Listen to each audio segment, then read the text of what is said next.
Hello everyone, this is Arushi BR from Sri Venkateshwara College of Engineering from class Honda. Today I am going to speak about the topic waste collection components, storage container and collection vehicles.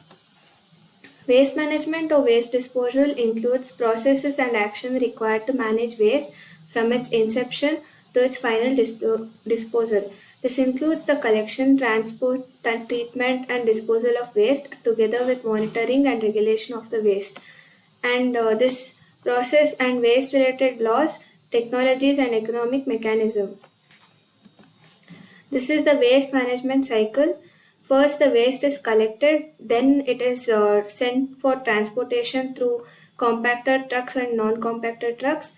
Then it reaches a recycling depository, and from there to the waste landfills. Storage containers. The waste containers plays an important role in keeping the neighborhood clean. This can be achieved by maintaining garbage locked in and then collected by authorities. Thus, waste containers help prevent environmental hazard and will result in neat and tidy neighborhood. Containers or storage bin. The design of an efficient waste collection system requires careful consideration of the type, size, and location of the containers at the point of generation for storage of waste until they are collected. While single family households generally use smaller containers, residential units, commercial units, and industrial requires large containers. Smaller containers are usually handled manually, whereas the larger, heavier ones require mechanical handling. The containers may fall under either of the following categories: stationary containers and hauled containers. Stationary containers. They are used for contents to be transferred to collection vehicles at the site of storage.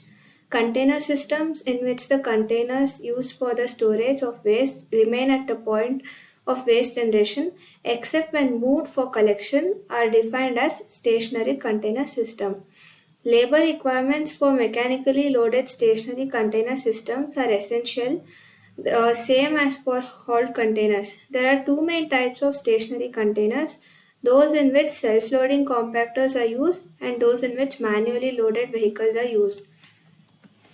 Container size and utilization are not as critical in stationary container system, using self-loading collection vehicles equipped with a compaction mechanism as they are in hauled container system. Trips to the disposal sites, transfer station or processing station are made after the contents of number of containers have been collected and compacted and the collection vehicle is full. This system is used for collection of all types of waste. Next is hauled containers. These are used for contents to be directly transferred to a processing plant, transfer station or disposal site for emptying before being returned to the storage site. There are two main types of hauled containers: tilt frame container and trash trailer.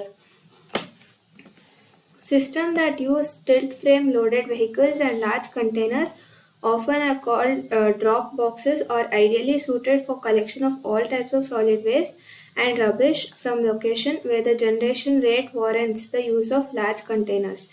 The collector is responsible for driving the vehicle, loading full containers and unloading and empty containers and emptying the contents of the container at disposal site. In some cases, for safety reasons, both a driver and a helper are used. It is most common in a neighborhood that we see a driver and a helper. The application of trash trailer is similar to that of a frame container system. Trash trailers are better for the collection of especially heavy rubbish and often are used for the collection of demolition waste at the construction sites. Collection system in which the containers used for the storage of waste are hauled to the processing, transfer or disposal site, emptied and returned to either their original location or some other location are defined as hauled containers. Typical communal container. The use of communal containers is largely dependent on local culture, tradition, and attitudes towards waste. Communal containers may be fixed on the ground or movable. Movable containers are provided with hoists and tails compatible with lifting mechanism of collection vehicles, and such containers have capacities of 1 to 4 meter cube. The Waste Collection Authority must monitor, maintain, and upgrade the communal containers. Note that in residential and commercial areas in India, the communal containers are often made of concrete. In areas with very high waste generation rates, that is, rates exceeding 2 truckloads daily, such as waste markets, large commercial centers, and large business establishments, roll on roll or hoisted communal containers with capacity of 12 to 20 meter cube and a strong superstructure with wheels are used. Normally, the collection vehicle keeps an empty container as a replacement before it hauls the filled container. When a truck is used as a collection vehicle, the use of communal container may be appropriate. This means that the farthest distance the householder will have to walk is 50 meters. However, in narrow streets with low traffic where the house owner can readily cross a street, a longer distance is advisable. If the collection vehicle has to stop frequently, say at every 50 meters or so, fuel consumption increases and this must be avoided. Collection vehicles. All collection vehicles are based on collector and collection crew, which move through the collection area with the vehicle for collecting the waste material. The collection vehicle may be small and simple, large and complex. The most commonly used collection vehicle is a dump truck fitted with a hydraulic lifting mechanism.